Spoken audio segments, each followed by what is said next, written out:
By the year 1300, justice was not blind. Law functioned as a dynamic, volatile force, propelled by whispers in the village square and the roar of the populace. Breaking a rule meant your fate wasn't determined by facts, but by the sound of your name jeered through packed streets and the fervor of those who pointed fingers.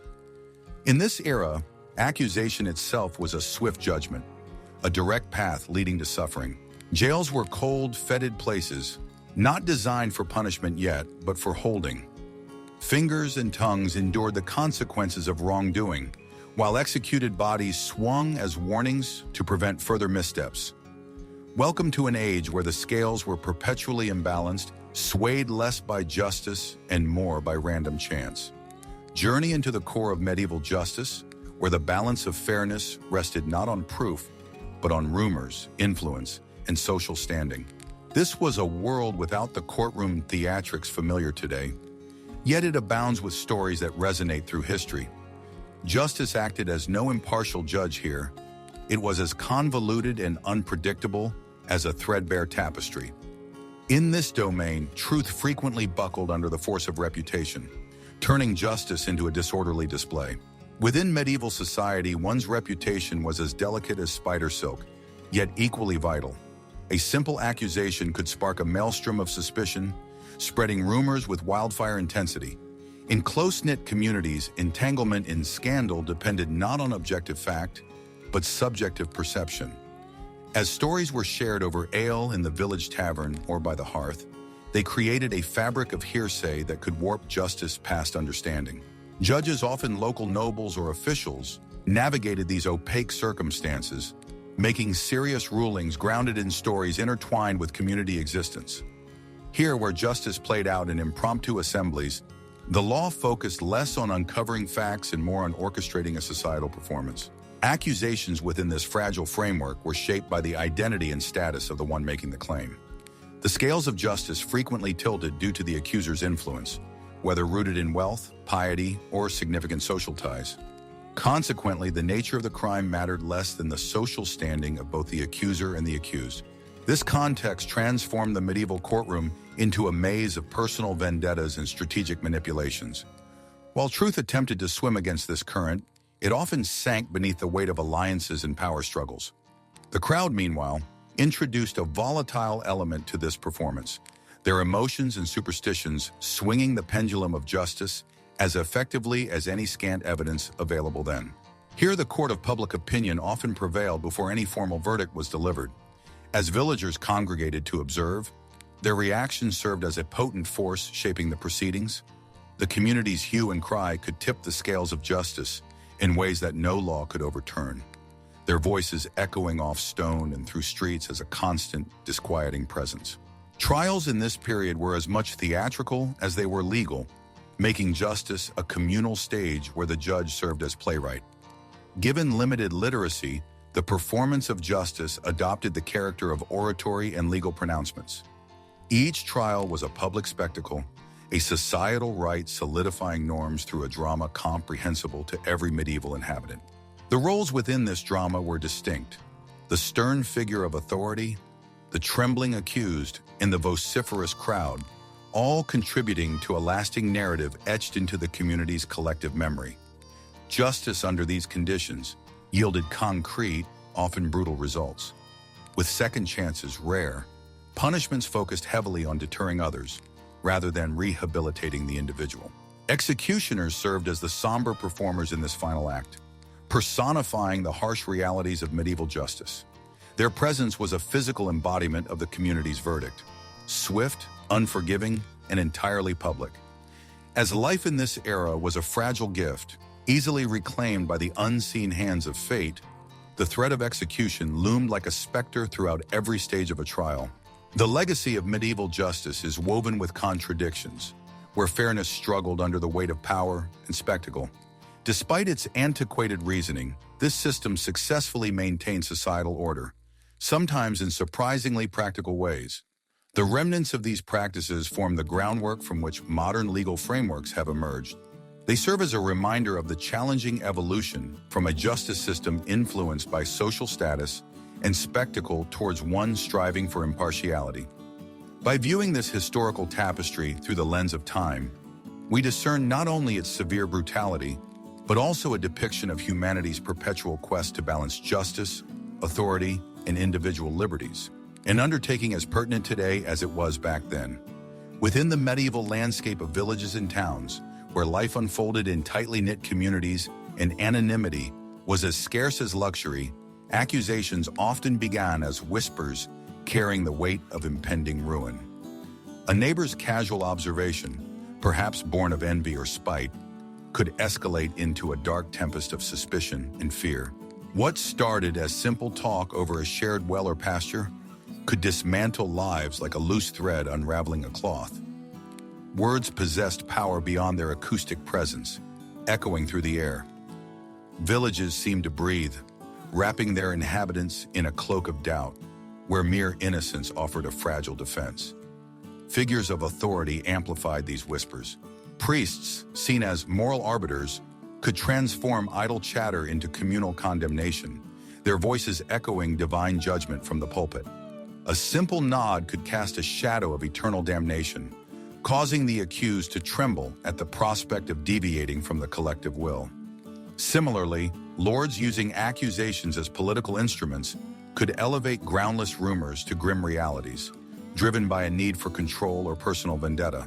Medieval law relied less on concrete evidence and more on the charisma and power of the accuser, transforming accusations into theater, a spectacle that fed the perpetual need for order amidst pervasive chaos.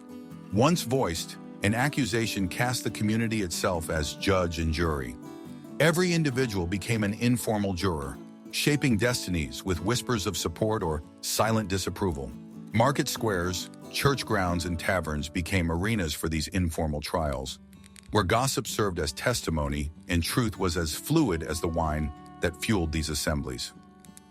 In a world where literacy was scarce and legal knowledge even scarcer, verdicts emerged from tales shared over mugs of ale and fervent prayers, frequently delivering judgments long before any official court proceedings commenced. For the accused, these intervals were laden with dread. A single misstep or ill-chosen word could seal their fate, leaving an irreversible stain upon their identity. Nobody was immune to this social scrutiny, not even the nobility. Although wealth and title often shielded the elite from harsher consequences, making them less likely to face severe penalties, even they walked a tightrope over the abyss of scandal. While commoners feared physical punishment and impoverishment, the elite lived in constant dread of social disgrace, a singular judicial performance keeping everyone, regardless of rank, on the edge of appropriate conduct. This stark equality meant an accusation could dismantle both the humble and the highborn alike. Reduced by the same swift, merciless blows of rumor and fear, accusations initiated a path toward confession, the central component in medieval justice. Valued most for its perceived certainty, confession circumvented the need for divine ordeals and resolved the ambiguity of suspicion. Torture, though not universally applied, played a role in extracting confessions, with devices like the rack and thumbscrews serving as grim instruments of persuasion. The process focused less on factual truth and more on providing resolution for an anxious populace seeking clarity from uncertainty. Confessions extracted through pain and desperation became twisted symbols of justice, bypassing formal evidence in favor of coerced accounts. For the accused, confessing marked not only personal destruction, but spiritual defeat, an indelible fracturing of self and standing. For the community, these confessions balanced precariously between schadenfreude and sympathy. Neighbors murmured judgments in hushed tones or remained pointedly silent. Yet this somber consensus offered society a shared narrative, a parable reinforcing the necessity of submission to authority. It affirmed a hope woven into the communal fabric, that errors could be expiated, that luck favored the righteous, and that survival belonged to those who strictly followed the rules. As confessions solidified outcomes, surveillance upon the accused became relentless. They lived as characters within an ongoing public drama. Every movement was watched and evaluated. The bustling markets and quiet churchyards became stages where the accused played their parts under constant scrutiny. This pervasive vigilance predated modern surveillance methods. Each watchful glance and implicit force of control ensured obedience and adherence to order. Rituals and ceremonies further ensnared the accused, embedding events of accusation within the broader framework of societal control. These rituals, neither celebratory nor isolated, integrated themselves into daily life, reflecting and reaffirming the established social hierarchy. From public punishments to tales retold as cautionary folklore, the lives of the accused became woven into communal rhythms, their trials serving as powerful reminders of both human flaws and societal resilience. Villagers were unwitting performers in this stark theater, caught in rituals that mirrored authority through everyday routines and formalized ceremonies. Even when accusations subsided, their legacy persisted, casting long shadows over lives intertwined with their narrative. Relationships frayed under their weight, leaving marks that endured long after the accused were forgotten. Whispered tales carried across generations, cautionary notes woven into the community fabric, a latent warning against future transgressions born from the echoes of justice and ill-fated choices. Accusations lingered like ghosts, ensuring that their spectral lessons guided observers through the tangled paths of memory and tradition. In the medieval mindset, crime was not merely a breach of societal rules. It was a tear in the very fabric of the universe, a sin demanding divine intervention. The method of trial by ordeal originated from this belief, resting on the conviction that God would not permit the innocent to suffer injustice.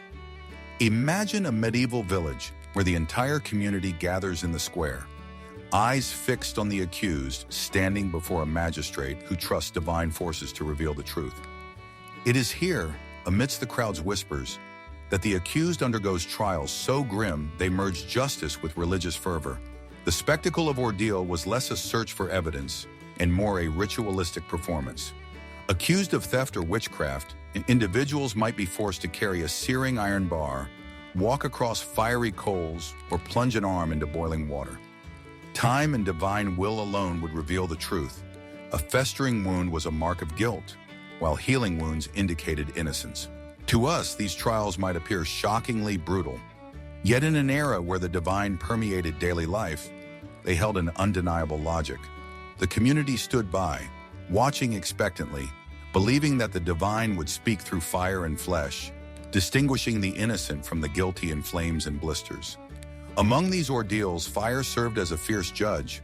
Imagine, if you will, a courthouse filled not with reasoned discussion, but the dance of an inferno. Picture the accused clutching a glowing iron rod, flesh sizzling as the crowd's silence breaks into gasps.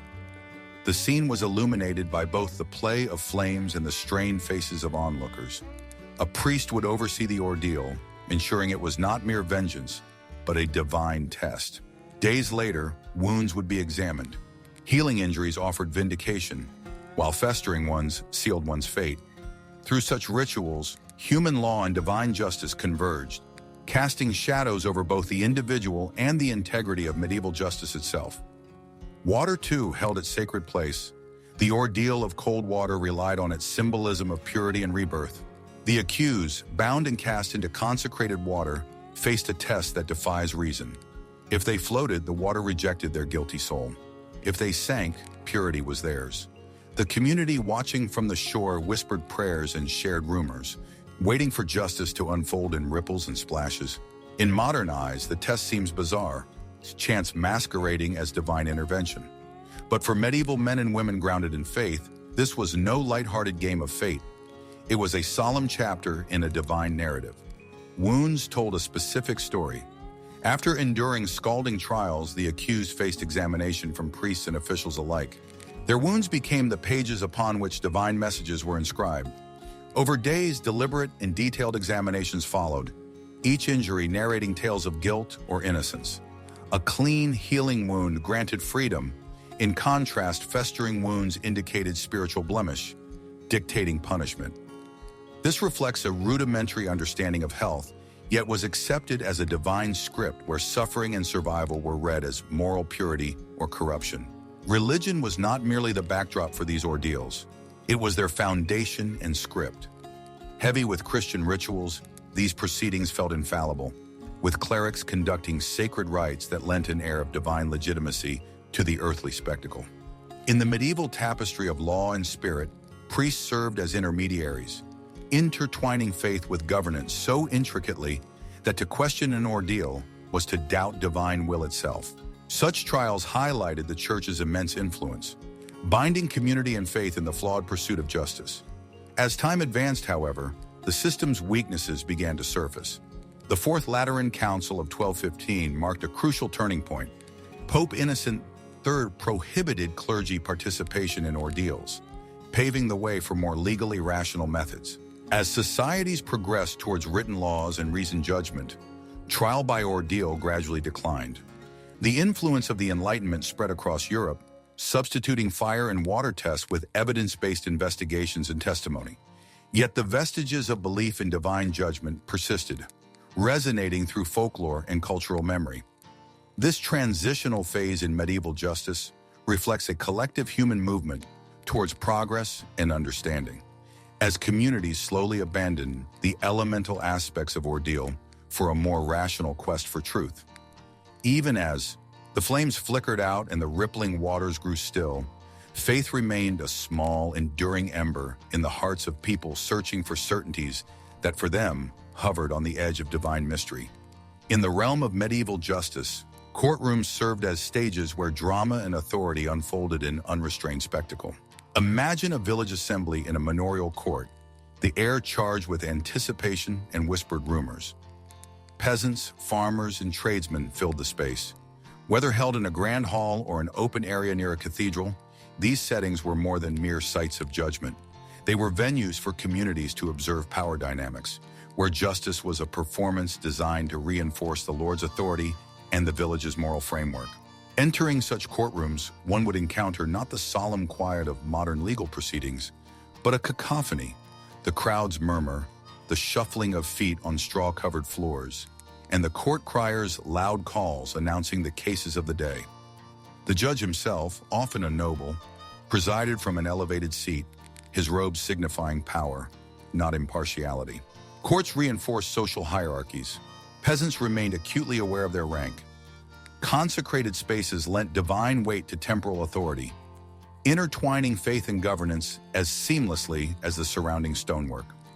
The boundary between sacred and secular was thin, as transparent as the stained glass windows casting colorful shadows on the proceedings.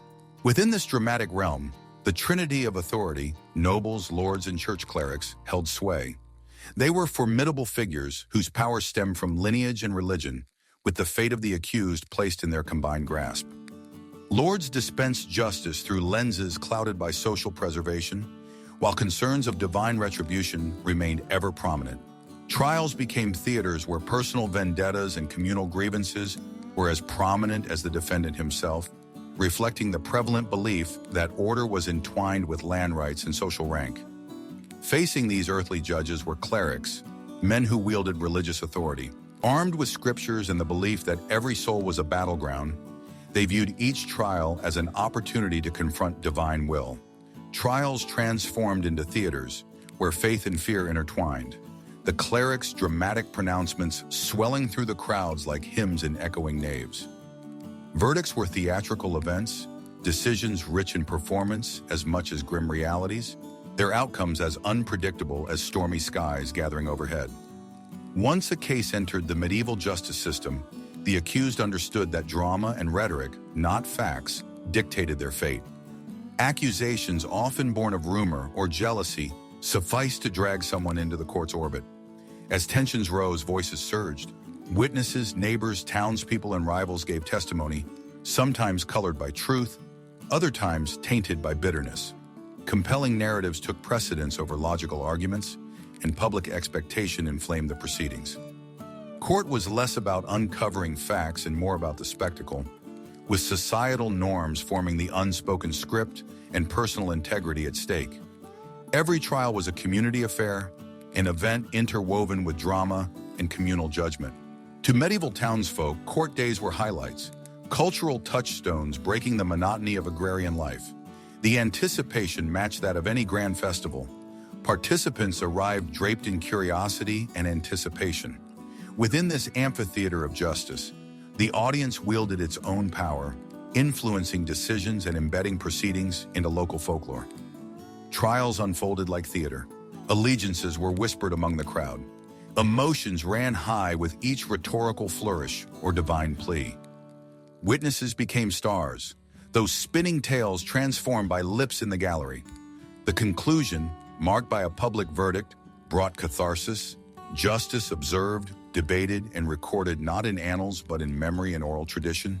The process strengthened collective identity, curbing deviance and reminding all of the power structure governing their lives. In this courtly theater, outcomes were as varied as the motives that brought accused individuals before their peers. Some found repentance a tangible display, begging forgiveness in hopes of mercy. A well-placed sobbing show of remorse might sway a crowd towards leniency. Whether genuine or feigned, contrition imbued the proceedings with the weight of salvation, a soul brought back from the brink by societal forgiveness. Yet not all sought refuge in humility. Others embraced their fate with defiant pride. Meeting judgment without supplication reshaped the courtroom scene, transforming the accused into heroes or martyrs. As proud as those before them, these individuals left court as outcasts, yet unbowed. Their stories became entwined in the communal folklore that delineated saints and sinners. Their tales embedded themselves into the ever-unfolding drama of village life, their legacy surviving long after the judge's decree. Ultimately, the courtroom was a tool of power, preserving authority with merciless precision. Medieval justice operated precariously, a perpetual dance of governance and control, where outcomes affected more than just the accused. Lords, driven by necessity and tradition, wielded these courts as proof of their role in maintaining peace and hierarchy. Yet the same instrument risked eroding authority through patterns of excess. Balance and temperance sometimes tempered even this medieval sword. Mercy often sat beside cruelty, a reflection of the law's grim theater. Here, the dance of survival unfolded, with all actors and audience aware of their roles within the unyielding choreography of consequence.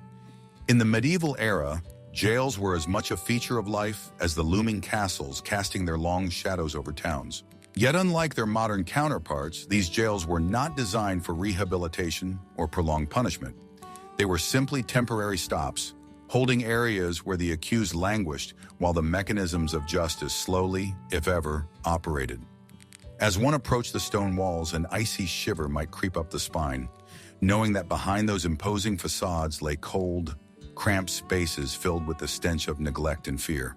The true purpose of these jails was simple: to contain, not to correct.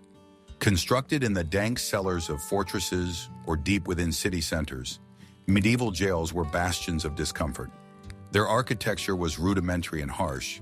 Minimal light filtered through, as ventilation was a rare luxury.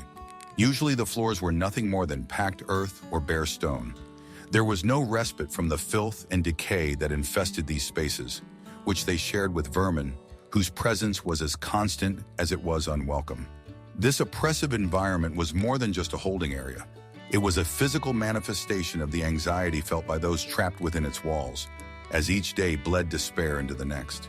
To be thrust into this disordered realm was to embrace squalor. As the clank of chains reverberated, marking entry, the senses were overwhelmed by the rank smell of unwashed humanity and the sour tang of fear.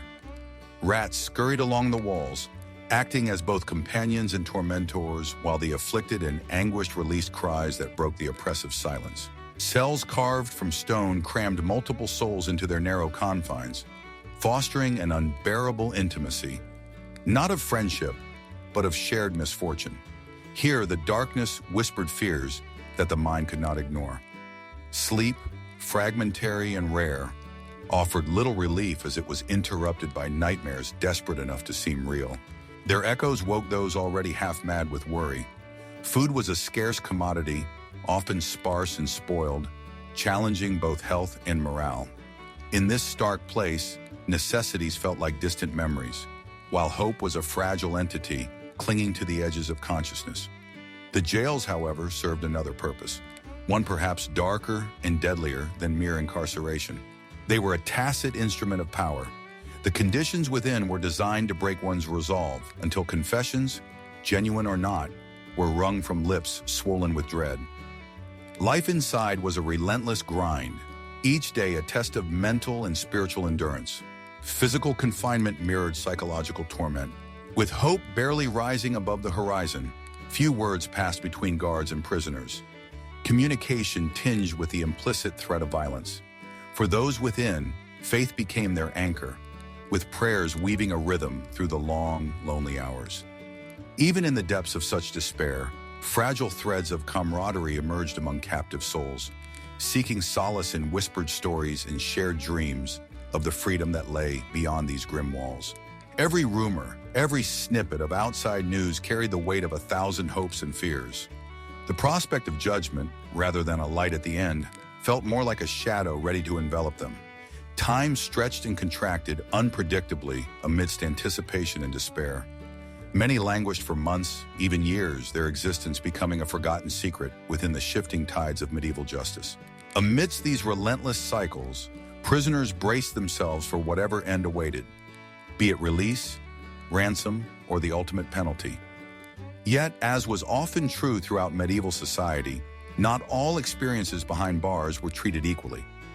Wealth and status influenced one's jail experience as much as the stone and mortar that formed the cells. Nobles found their incarceration to be a more bearable confinement, if not in the quality of surroundings, than by the privileges money could afford. For many, justice remained an abstraction. The reality was survival within a system bent on exerting its distorted form of order. The foundations of these prisons tell a story still faintly echoing in today's concepts of justice and incarceration.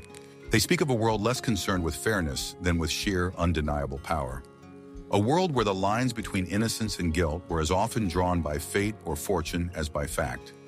This grim historical chapter urges reflection in our own time, serving as a cautionary reminder to strive for true equity within the systems we inherit and reshape. As the stories from these medieval walls reach us, they remind us that the shadows they cast can be long or short depending on our choices today. In the world of the Middle Ages, justice possessed its own peculiar currency, a blend of economic retribution and public humiliation, each designed to keep people in line. Punishment was not merely a means of inflicting pain, but also a way to maintain the delicate social order. Wealth or its absence often dictated whether one paid with their purse or their person. The fine or amercement loomed large as the penalty for offenses ranging from theft to defamation and disturbing the peace. For those clinging to whatever comfort money could provide, fines were often preferred over the physical agonies awaiting the less fortunate.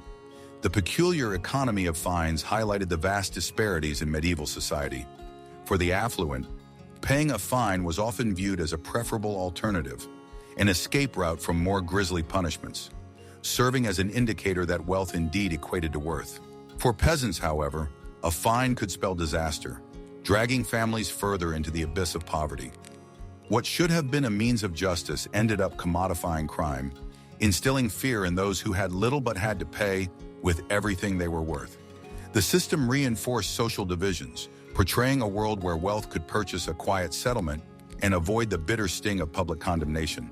Public punishment was not merely punitive, but rather a communal spectacle. Stocks and pillories became emblematic symbols of medieval justice, strategically positioned in bustling squares and marketplaces. Here the convicted faced not just the harsh bite of the elements, but also the scornful eyes of their peers, with arms and heads confined, exposed to jeers, rotten vegetables, and perhaps the occasional stone. From minor theft to serious offense, this ritual served as a grim reminder that crime carried tangible and often humiliating consequences. The mere sight of individuals restrained in stocks or pillories was intended to break their spirit while simultaneously strengthening communal bonds. With each taunt or thrown object, the community participated in a rite of justice and, candidly, of spectacle. This public involvement transformed punishment from a solitary experience into a shared societal responsibility. Engaging in this ritual didn't just uphold the era's moral framework, but also underscored how medieval people navigated friendship, rivalry, and camaraderie, using public shame as a cement binding their world. For peasants, fines were a heavy burden, threatening to drag them further along the path of destitution. Even lesser crimes were punished by fines calibrated to deter future wrongdoings. In an agrarian world where every coin was counted against the prospect of the next meal, these fines risked tipping families into ruin. Thus, the cycle of poverty perpetuated itself. Land, homes, or even essential provisions for the coming harvest were irretrievably lost to the relentless demands of justice. The notion of vergeld, or man price, the reparation for injury or death, also reflected the severe economic weight fines could impose. While intended to offer compensation, it often served as a crushing financial burden to peasants on whom it was imposed, without consideration for their meager means. In this, medieval justice was as biased as the hierarchy in which it thrived. A bittersweet reminder that even when presented in monetary terms, justice was far from impartial. Meanwhile, the nobility played by different rules.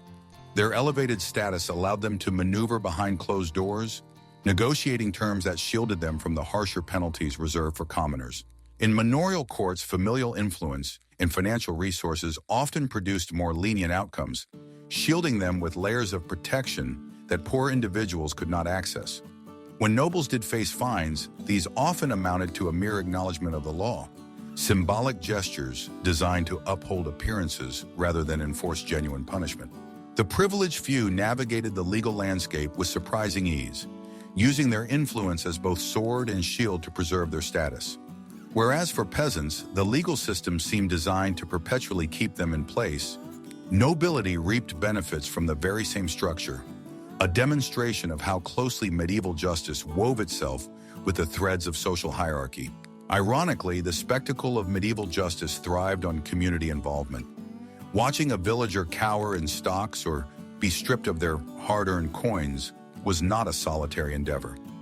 It was a lesson educating both the offender and the community about the unwelcome consequences of deviating from the norm. Public punishment offered a stark deterrent wrapped in the chaos of collective scorn and ritual participation, all the while reinforcing prevailing hierarchies. The medieval justice system was a tapestry woven with contradictions. Laws intended to prevent crime often exacerbated inequalities, where one's social standing sometimes mattered more than the offense committed.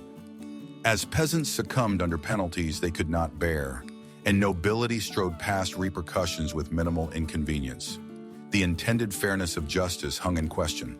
The system operated with a dark efficiency, born from a time when fear helped maintain the order of those positioned loftily above the rest. In this intricate web, moments of compassion sometimes flickered, like communities protesting harsh penalties or nobles sparing their subordinates out of sheer grace. These brief glimpses of humanity shone amidst a landscape painted in stark tones of power versus powerlessness.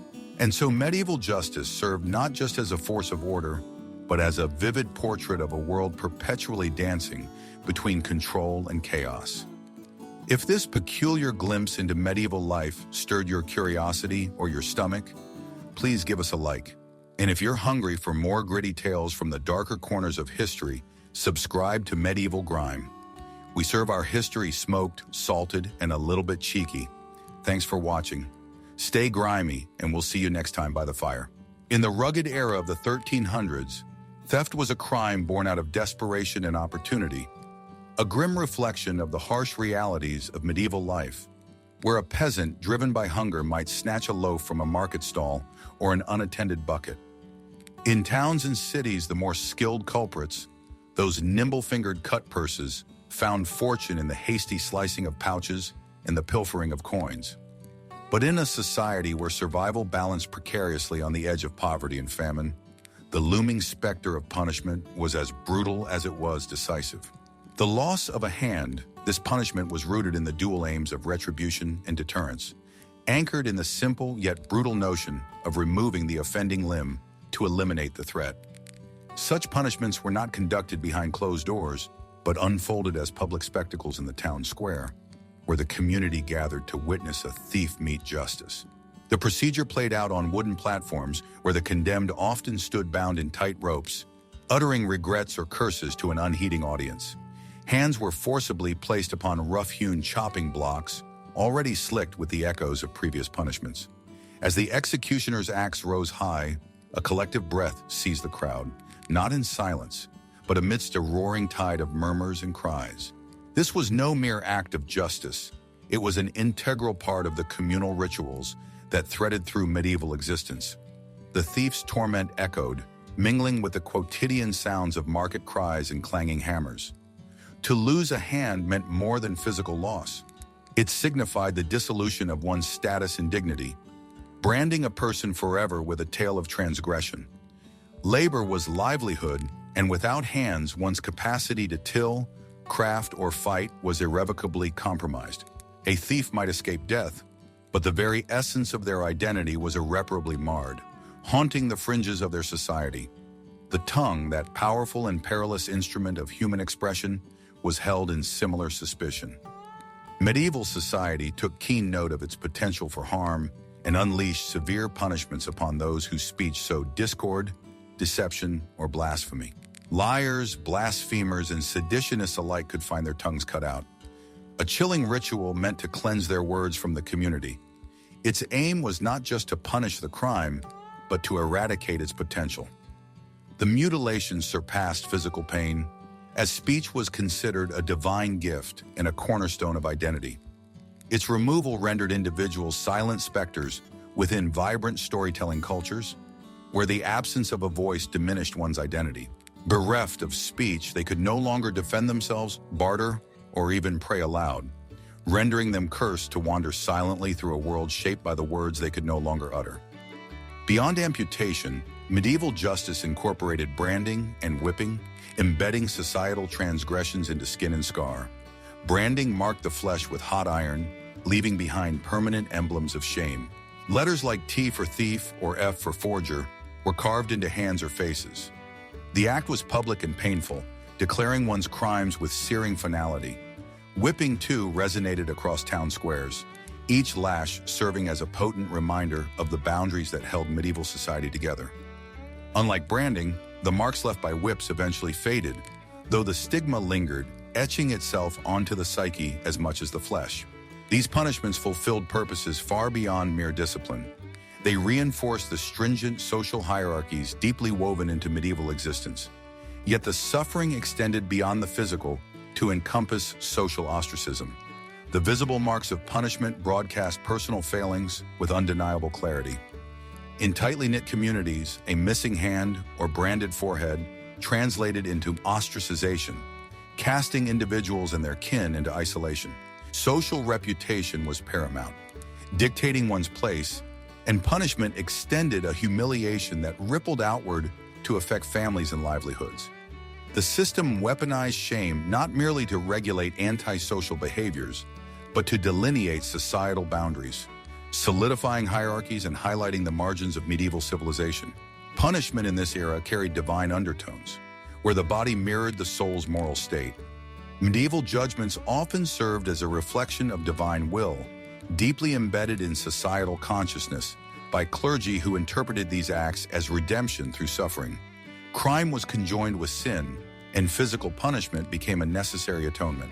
The spectacle of punishment, framed by ritual and prayer, blurred the line between human justice and divine providence, reinforcing a narrative of redemption.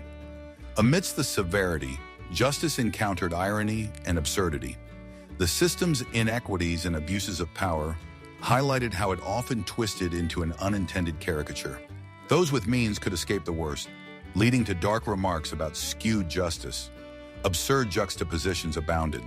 While disease claimed many, a stolen loaf could cost a hand, turning what should have been a weighty moral tale into near farce. The grim absurdity underscored the complex moral tapestry of medieval life, situated at the intersection of somber humor and ruthless social architecture. In the medieval world, death served as a stage where justice played out its most dramatic scenes. Public executions were more than mere punishments.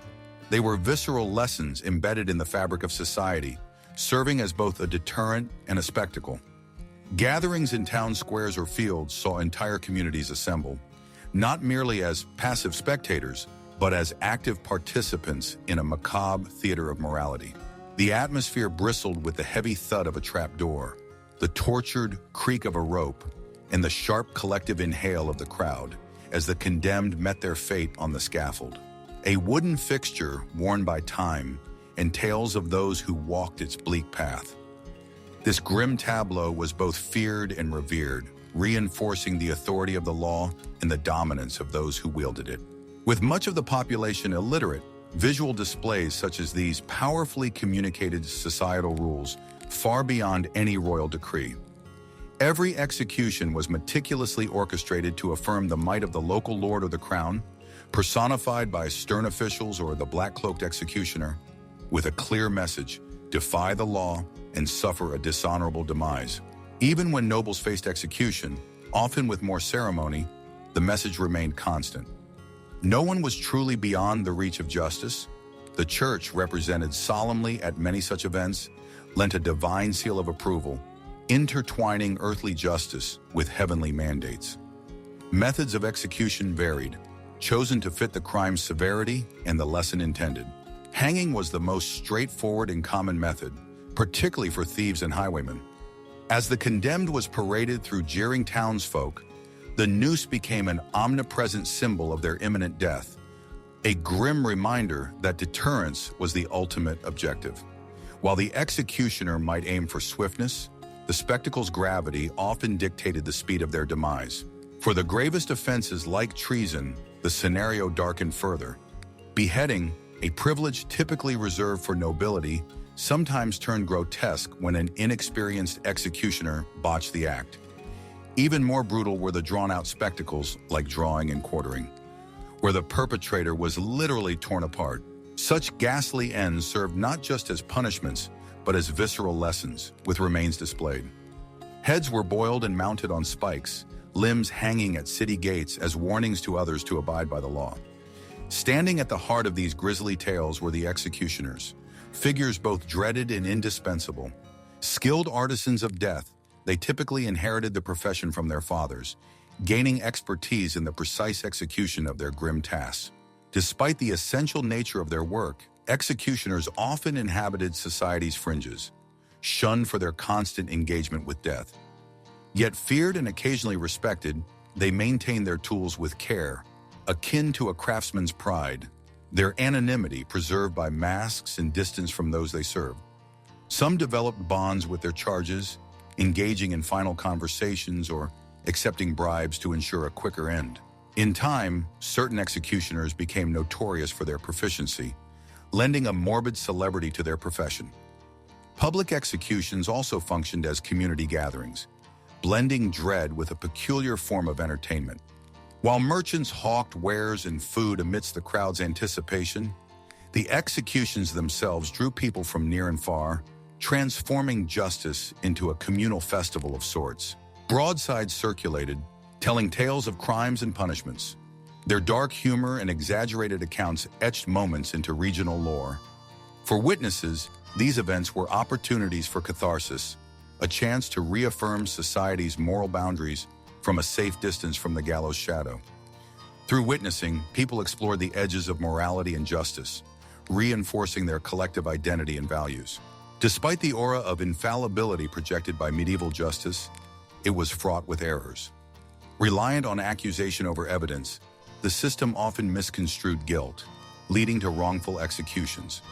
In an age where ordeal and divine will guided proceedings, mistakes were tragically expected.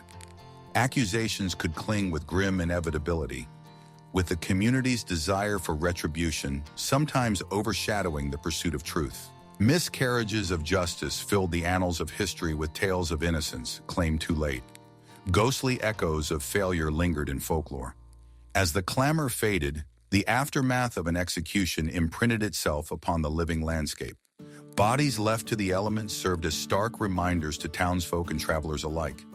These vestiges underscored the transient nature of life and the immutable power rulers held over it.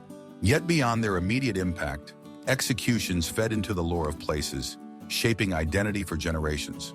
Stories of spectral visitations by wrongfully executed souls fueled local legends, suggesting that even in death, justice sought to correct its course, serving as haunting reminders that resonate into modern reflections on justice, progress, and human dignity. The legacy of such executions spread silently through history, urging a cautious balance between justice and empathy, shaped by hard-learned lessons from the scaffold's echoes of the past. In the 1300s, The dense, looming greenwoods served as both a sanctuary and a treacherous purgatory for those seeking to escape the iron grip of medieval justice. These forests, including the fabled Sherwood, were not merely fantastical settings in folklore, but real living landscapes teeming with danger and opportunity. To vanish into the woods was to become part of a raw, wilder freedom, a place where the laws reached tangled unpredictably with the branches and the shadows beneath. Stepping into these natural strongholds meant leaving behind the structured chaos of medieval life for something far grittier and less forgiving. Yet the forest call was not just about concealment, but also the uncharted possibility stretching into its vast, whispering expanse. Among the trees, the oppressive gaze of medieval law could be avoided, if only temporarily.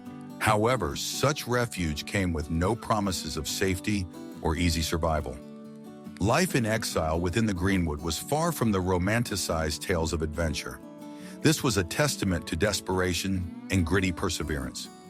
Survival demanded adherence to a new primal code, dictated by the wind and followed by the beasts of the forest. Food was never guaranteed, but was a matter of hunt or sheer luck. The forest floor, carpeted with leaves that hid pitfalls, was both deceptive and protective.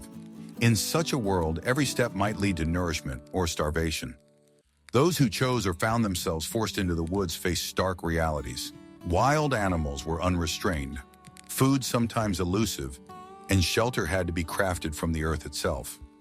The wilderness often became a grave for many, with every rustle of leaves serving as a solemn reminder of life's precarious balance. When the law harshly abandoned individuals, leaving them in lonely exile, the forest offered a semblance of community. The castaways there formed unlikely ties, creating a ragtag band of outlaws and outcasts living under self-imposed rules. The infamous bands surrounding figures like Robin Hood, while mythologized, originated from kernels of truth. These groups, forged in the fires of adversity, fashioned networks that defied societal laws in favor of self-defined codes. For nobodies turned outlaws, such alliances provided essential protection and a rare sense of belonging. Shared struggles cemented bonds that rivaled iron in strength, crafting a peculiar code of honor amidst the lawlessness of the woods. Yet camaraderie came at a cost. Life as an outlaw demanded ceaseless vigilance against external threats and internal betrayal. Trust was as scarce as food during the harshest winters, and one false step could spell disaster. Myths often omit these brutal truths. Inter-outlaw skirmishes were common, and survival sometimes demanded abandoning comrades for one's own safety. These wary communities, romanticized in tales of heroic rogues, were precariously balanced on a knife's edge, where betrayal could ignite chaos. In the forest, alliances were sustained only as long as they proved convenient, feeding on the fleeting nature of human loyalty and trust. The church loomed large over those fleeing justice, threatening them with dire spiritual consequences. Excommunication was not merely a severance from the community of man, but an expulsion from the grace of God.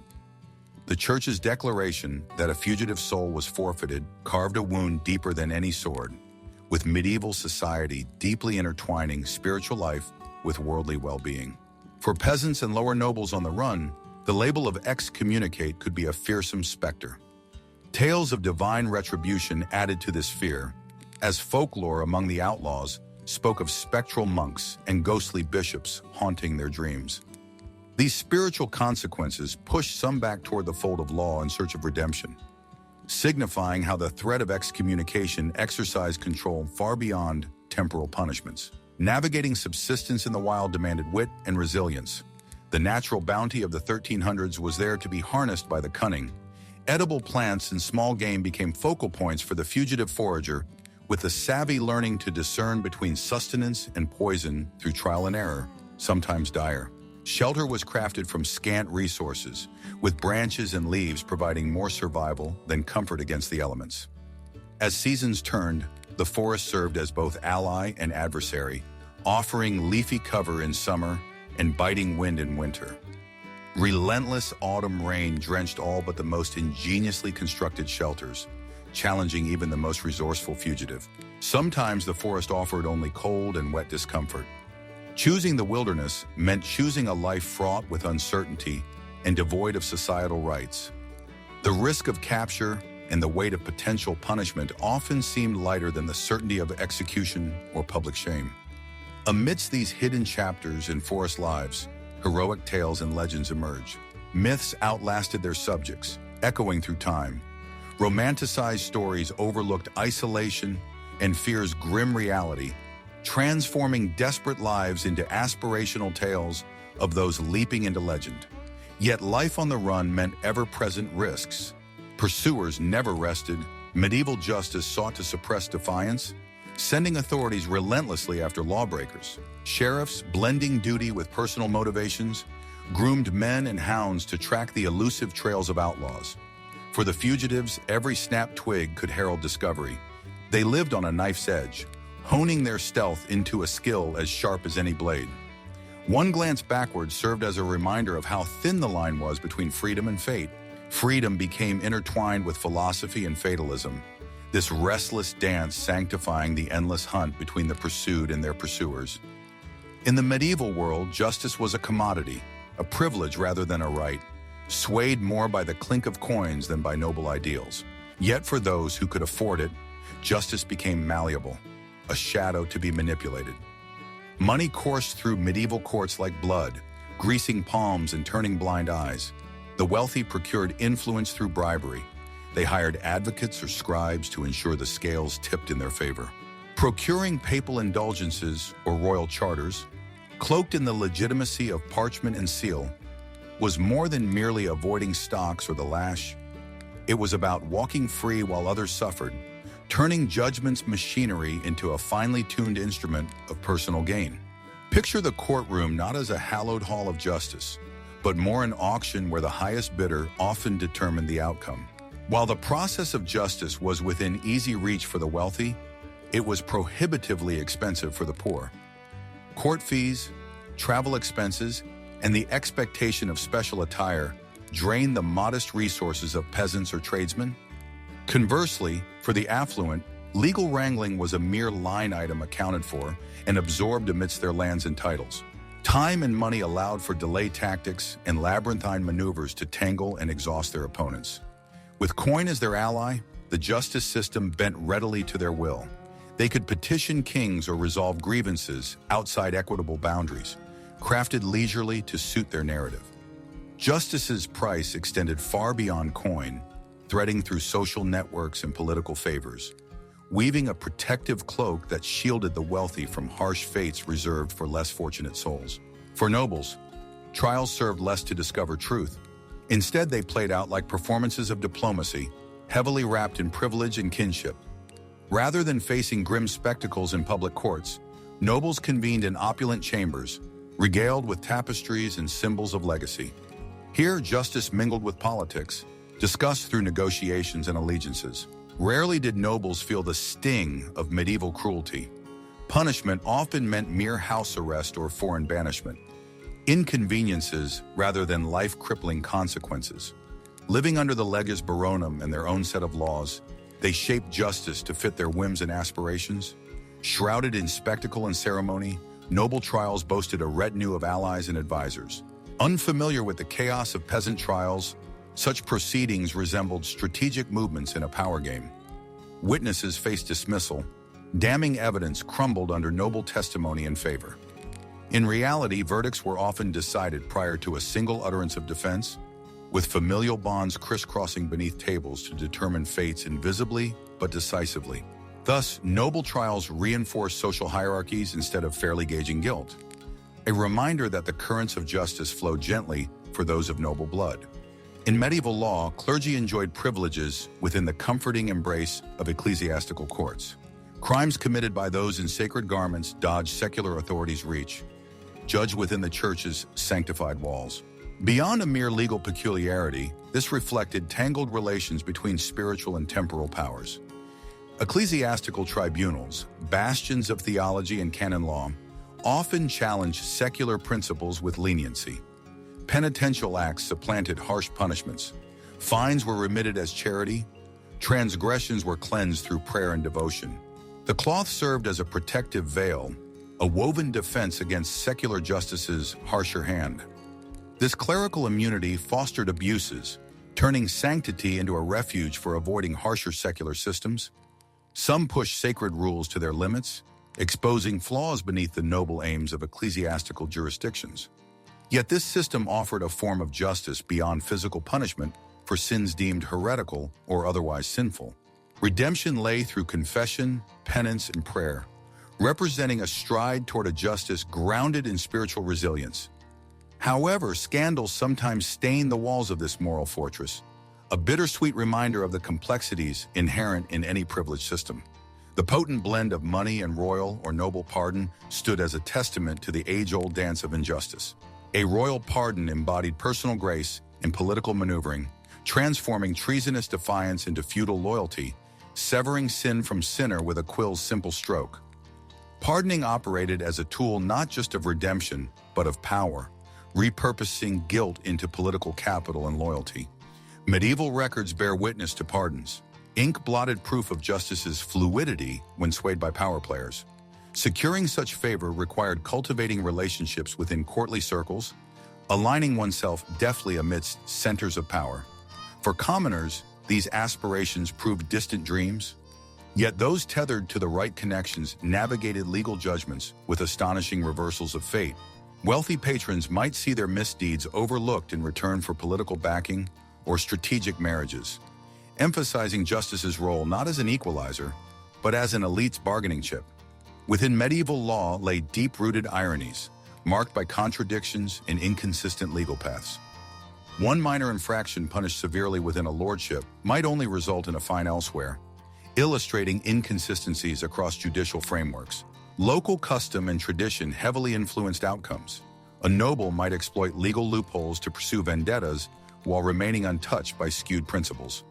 Meanwhile, isolated communities blithely ignored royal edicts, opting for self-governance and rendering royal commands mere echoes in distant lands. Webs of fate ensnared those less fortunate, caught in encounters with an unpredictable justice. For every well-heeled navigator of judicial games, countless others succumbed to chance, suffering unjust accusations or doom from ill-fated timing. By firelight in humble homes, these stories reside, muted within clerical chronicles or in faintly sketched documents delineating feudal lands. Unrecorded, they linger beneath justice's shadow, swallowed whole, voiceless, unleashing stark reminders of survival's often unattainable price. A grim tapestry woven amidst hierarchy's rigid strands. Their stories, though whispered and fleeting, testify to an era where misfortune branded those lacking coin or voice, amplifying justice's somber echoes against the relentless cadence of medieval law.